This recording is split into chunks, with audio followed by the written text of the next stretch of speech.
Saudara, di dalam Kristus kita bukan hanya sekedar memberi. Pemberian kita bukanlah pemberian yang sia-sia. Karena sebenarnya apa yang kita punya adalah dari Tuhan. Dan yang luar biasa adalah Tuhan mempercayakan harta kepada kita. Dan ketika kita memberikan 1/10 atau memberikan persembahan dari harta yang dipercayakan kepada kita, justru Tuhan menyediakan hal yang jauh lebih besar lagi. Jadi sebenarnya kita adalah pengelola, bukan pemilik. Berbicara mengenai keuangan saudara dan saya juga seperti itu. Kita itu adalah pengelola. Dan semua keuangan kita, kesehatan kita, bahkan kita sendiri adalah miliknya Tuhan. Jadi kalau kita memberikan, menyerahkan 10% atau persembahan kita kepada Tuhan yang memang punyanya Tuhan, justru kita diganjar dengan kebaikan yang jauh lebih besar. Firman Tuhan berkata begini, saya bacakan untuk saudara. Karena iman, maka Habel telah mempersembahkan kepada Allah korban yang lebih baik daripada korban Kain. Karena iman, maka persembahan kita menjadi jauh lebih baik daripada sekedar memberi. Itu sebabnya, rekan-rekan, Bapak Ibu, saudara sekalian, jangan sekedar memberi. Jangan memberi karena rutinitas, tetapi memberilah dengan iman.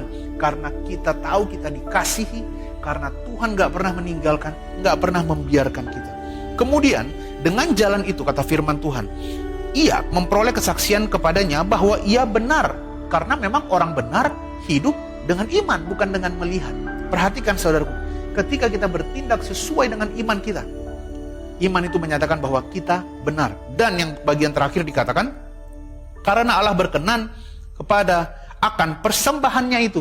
Jadi perhatikan bahwa di ayat firman Tuhan lain dikatakan bahwa tanpa iman tidak mungkin orang berkenan kepada Allah. Dan di ayat ini dijelaskan bahwa Allah berkenan kepada persembahannya itu, kepada buah yang dia berikan, kepada anak domba yang ia sembelih. Kenapa? Apakah Tuhan berkenan hanya kepada domba yang ia sembelih? Bukan, kepada domba yang ia sembelih karena dia melakukannya dengan iman.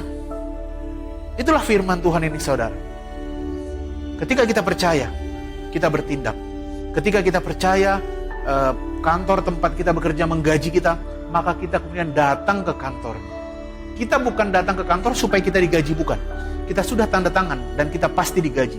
That's why kita kemudian datang ke kantor untuk bekerja. Demikian juga dengan firman Tuhan. Pegang janjinya. Sadari bahwa saudara adalah anaknya. Biji matanya Tuhan. Dia sudah mati bagi saudara. Gak akan mungkin apa yang dia ucapkan, firman yang keluar, yang dia suruhkan kepada kita adalah untuk kemiskinan kita, justru untuk kelimpahan kita. Perhatikan ayat ini bahwa firman Tuhan berkata, ia berkenan kepada persembahannya Habel. Jadi tindakan yang tanpa iman gak ada gunanya saudara.